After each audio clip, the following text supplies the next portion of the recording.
Selamat datang di Krishna Bacot Bola. Berakhir sudah laga perempat final Piala Asia U23 antara tim nasional Indonesia U23 berhadapan dengan Korea Selatan U23 dengan kemenangan dramatis lewat adu penalti 11-10. Tim nasional Indonesia berhasil melaju ke babak semifinal setelah di babak perempat final menaklukkan Korea Selatan lewat adu tendangan penalti, di mana Pratama Arhan menjadi penentu kemenangan Indonesia. Di awal-awal babak pertama, tepatnya di menit ke-8, sejatinya Korea Selatan berhasil menjebol gawang tim nasional Indonesia.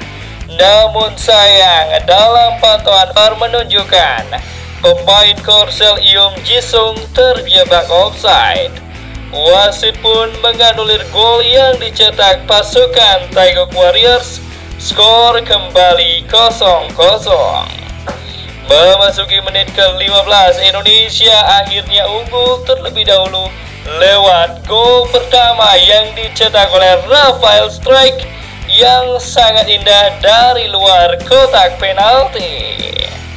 Setelah menekan secara bertubi-tubi, tim nasional Korea Selatan akhirnya berhasil menjebol gawang Hernando Ari Sutariadi lewat gol bunuh diri dari Komang Teguh Trisnanda, di mana bola hasil tandukan pemain Korea Selatan membentur kepala Komang Teguh Trisnanda sehingga mengubah arah bola yang mematikan langkah Hernando Ari Sutariadi. Namun kedudukan sama kuat 1-1 tidak bertahan lama. Lagi-lagi Rafael Strike yang sedang on fire di laga ini kembali mencetak gol kedua buat tim nasional Indonesia, sekaligus mengembalikan keunggulan tim nasional Indonesia menjadi 2-1 di penghujung babak pertama lewat gol yang sangat indah dan mengecoh dua pemain pertahanan Korea Selatan sekaligus kiper. Menjelang akhir-akhir babak kedua, tensi pertandingan semakin meningkat. Hasilnya di menit ke-70, salah satu pemain Korea Selatan diusir wasit karena melanggar Justin Howner dengan menginjak kaki. Mulanya pemain Korea Selatan tersebut hanya dihadiahi kartu kuning saja. Namun setelah wasit meninjau VAR, kartu kuning pun dibatalkan dan berubah menjadi kartu merah. Bermain dengan 10 pemain, justru Korea Selatan mampu menyamakan kedudukan menjadi 2-2 tepatnya di menit ke-84. Berawal dari situasi berbahaya di gawang Korea Selatan, kesalahan yang dilakukan oleh pemain Indonesia berhasil dimaksimalkan menjadi serangan balik cepat dan berhasil menghasilkan gol bagi Korea Selatan dan juga menyamakan kedudukan menjadi 2-2. Di penghujung babak kedua, tepatnya di menit ke-90+8, kembali sang wasit mengeluarkan kartu merah dari saku celananya. Kali ini untuk pelatih kepala Korea Selatan, yaitu Hwang Sung-hong, dan diusir dari lapangan. Meskipun bermain dengan 10 pemain, namun Korea Selatan berhasil menahan Indonesia hingga babak adu penalti. Di babak adu penalti ini, 5 penendang pertama dari kedua negara sukses menjalankan tugasnya dengan baik.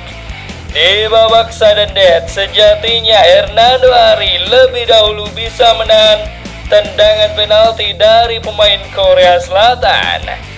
Namun sayang, kesempatan pertama untuk memastikan kemenangan ada di kaki Arkan Fikri gagal terwujud. Dan Hernando Ari pun kembali berhasil menepis tendangan dari eksekutor Korea terlebih dahulu. Namun kali ini Pratama Arhan yang menjadi eksekutor Indonesia yang terakhir tidak menyia-nyiakan kesempatan kedua yang datang untuk Indonesia dan memastikan Indonesia melangkah ke babak semifinal untuk pertama kalinya dalam sejarah sepak bola Indonesia.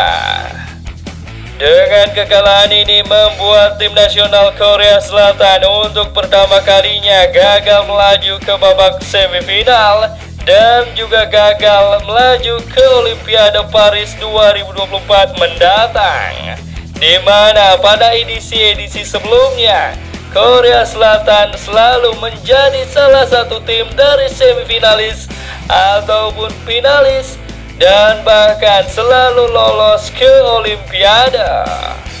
Dan sebaliknya bagi tim nasional Indonesia, tim nasional kita adalah tim debutan yang baru sekali saja berhasil masuk ke putaran final Piala Asia U23 dan langsung menembus semifinal.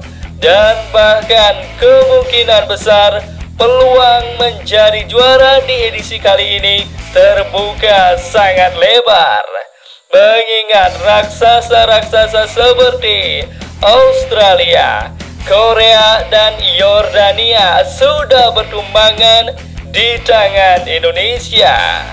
Menurut Mimin, tinggal Jepang yang harus diwaspadai dan kemungkinan kita akan bertemu di babak final dengan Jepang nanti.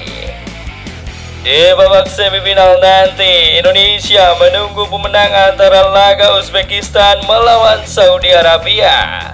Dan tanpa mendahului, kedua tim tersebut rasa-rasanya dapat diatasi dengan baik oleh pasukan Sintayong untuk kemudian lolos ke babak final. Dan kemungkinan di partai final nanti akan menantang Jepang yang menunggu pemenang antara Vietnam melawan Irak di semifinal. Bagaimana menurut kalian football lovers? Akankah jalan terjal Garuda Muda berujung manis di akhir turnamen nanti?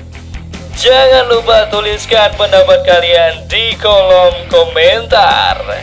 Jangan lupa like, share, subscribe, dan juga komen di bawah video ini agar channel ini semakin berkembang.